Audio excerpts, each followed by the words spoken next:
Assalamualaikum guys, this is me again, isa na naman pong travel vlog. Dito po lang to sa Buraida. So nakita namin to, akala namin ay restaurant.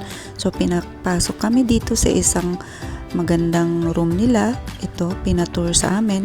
At ito ang pinaka mga lumang cars na ginamit ng mga kings. So meron niyang, may car dyan na 1955 pa siya, yung mga ginamit nun. Akala ko nga sa Cars the movie ko lang makikita yung kay Hudson, 'di ba? Ang ganda ng mga antique na dito. So mga collection to, guys. Magandang puntahan. Ang ganda, maa-amaze ka, magugulat ka. Kami nga ay nagulat, biruin mo 1955 na mga sasakyan at meron pang 1966, mga lumang sasakyan. Yang ang telephone na yan ay lumang-luma na yan. Yan din ang ginamit ng King sa unang-unang telepono daw yan.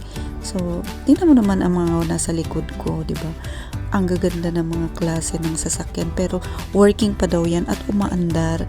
Talagang nilagay lang dyan para pag may visitor sila, makikita. Di ba? Ang ganda.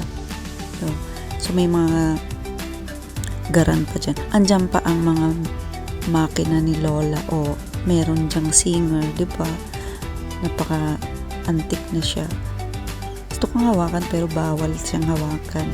So, ang ganda ng area na to. I-visit nyo. Punta ka dito guys, magugulat ka. Kala mo sa Cars lang. Enjoy for watching.